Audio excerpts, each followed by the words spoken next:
By 2024, LeBron James played in 54 playoff series and 287 playoff games. He's faced 24 different franchises in the postseason. One opponent stands above all the others, the Boston Celtics.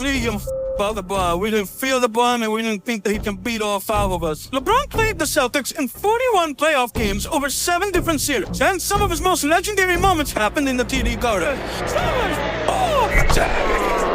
From heartbreaking losses to game winners and 40-point triple-doubles. This is the complete history of LeBron versus the Celtics. LeBron came to the NBA in 2003 at a time when both the Cavs and the Celtics were struggling. Cleveland missed the playoffs in James's first 2 seasons, while Paul Pierce and the Celtics were only able to squeeze 2 first-round playoff exits. But despite not clashing in the playoffs, Pierce and LeBron immediately grew a distaste for each other. Pierce was considered a premier small forward in the Eastern Conference, and he saw young LeBron as a threat, disliking all the media attention that the chosen one was getting. The Truth was determined to show the rookie that he'll have to go through him if he dreams of doing something in the East. And after LeBron scored just 10 points to Paul's 19 in his first game against Pierce in Boston, LeBron erupted for 37 when the Celtics came to Cleveland, a career high at the time. However, Pierce bested him with 41 of his own, spiced up with some trash talking towards Otis Carter, Maverick Carter's dad, and someone who James considers an uncle. Tell him to be quiet or I'll drop 50 on, Pierce said to LeBron. During the 2004 preseason, before LeBron's sophomore campaign, Pierce and James nearly had a fight in the locker room after they clashed on the court. Full James were beaten in the bad guys and real fight me at the whole people bad like he went up from there, and they continued to play extremely tough against each other on every occasion. In 2006, Pierce scored 50 on LeBron in a double overtime game, becoming the first Celtic since Larry Bird to score a half a century, though James had 43 and took home the win. Then, finally, in 2008, we got the long-awaited playoff matchup between LeBron and the Celtics at their new Big Three. It was a hard-nosed, old-school series with a lot of hard fouls and limited scoring. After both teams defended their home court in the first 4 contests and no player scored more than 28 points in a game, LeBron exploded with 35 in a pivotal Game 5. And yet, it still wasn't enough, as Pierce scored 29 and Boston took a 3-2 series lead. Then, James forced a Game 7 with a brilliant performance in Game 6 with 32 points and 12 rebounds, and it was a prelude to one of the most legendary games of the decade. In Game 7, in Boston, Pierce and LeBron traded buckets the whole game, and James finished with 45 points, scoring nearly half of all Cleveland's points. But Pierce countered with 41 points of his own, and the Celtics escaped with a victory that would later end up with a championship. In 2010, the Celtics and the Cavs met in the Eastern semis again, and this time, Coach Doc Rivers didn't want LeBron to bully smaller defenders. He smartly assigned Pierce as the primary defender on LeBron, and even though Pierce only averaged 13 points to LeBron's 27, the Celtics and their Big Three were just too strong for James's supporting cast. In the deciding Game 6, despite a monstrous 27, 19, 10 triple-double from James, the Cavs mustered just 85 points, and the Celtics kicked LeBron out of the playoffs again. And the sight of a disappointed LeBron taking off his jersey as he exited the arena was a sign of what was coming next. The answer to the question everybody wants to know.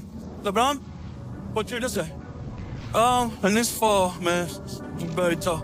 In this fall, we'll take my town to South Beach and join the Miami Heat.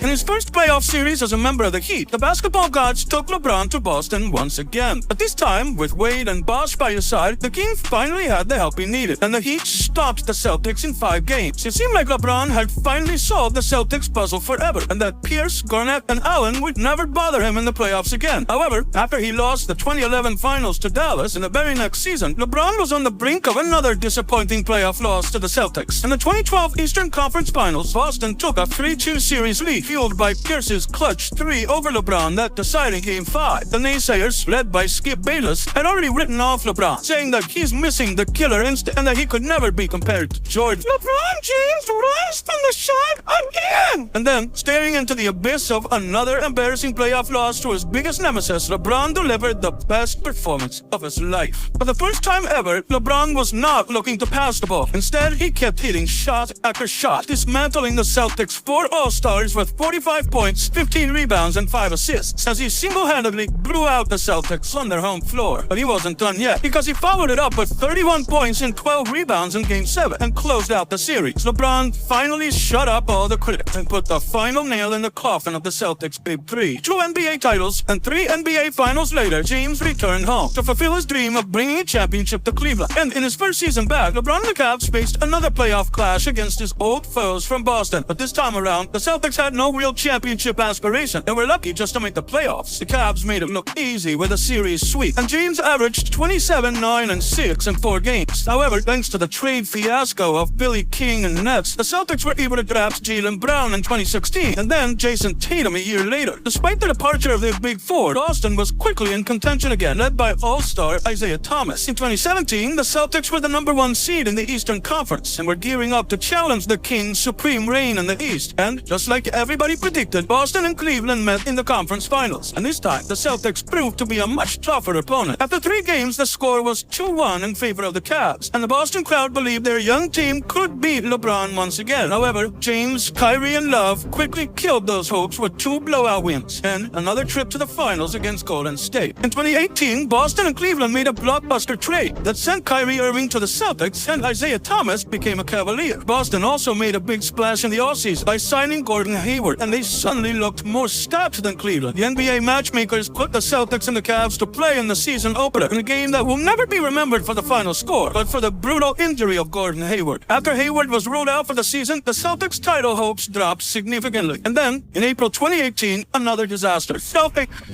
Doctors Irving have decided here that his season is over. After a bacterial infection in a surgically repaired knee, Kyrie Irving was also ruled out for the season, and the Celtics dream team was down their 2 best players. Still, they finished second in the conference, and their young stars, Tatum and Brown, proved to be a tough matchup for everybody. Boston defeated the Bucks and the Sixers to secure another conference finals matchup against LeBron. And because the Cavs looked worse than ever during James's tenure, the Celtics had a real chance to finally dethrone the King. After the first 2 games, Boston held a 2-0 lead, convincingly defeating James and his mediocre supporting cast by a combined 38 points. But then the Cavs responded with a blowout of their own, and in Game 4, LeBron turned on the turbo and delivered another performance for the ages, finishing with 44 points in a big win. However, Boston took Game 5, which meant the Cavs needed 2 consecutive victories to make the finals. And in Game 6, the King delivered big time in a performance that was reminiscent of Game 6 from 2012. This time, he finished with 46 points, 11 rebounds, and 9 assists to propel Cleveland to victory and force a Game 7. But despite the Kings' greatness, the Celtics were hopeful to advance because they played Game 7 at home, where they won all previous 3 games in the series. Before the game, LeBron decided he would not miss a single second, and he stayed true to his word, playing the full 48 minutes of Game 7. Coach Lue used timeouts primarily to rest his only star, as the others continued to struggle against a stingy Celtics defense. And if there was any game that showed the true genius of LeBron, his masterful control of game pace and all the pieces on the chessboard, it was this Game 7. In a low-scoring game in which neither team reached 90 points, LeBron finished with 35 points, 15 rebounds, and 9 assists, which means he was directly responsible for over 60% of all Cleveland's points. Celtics coach Brad Stevens said the plan was to wear James out. Our goal going into the series was to make him exert as much energy as humanly possible.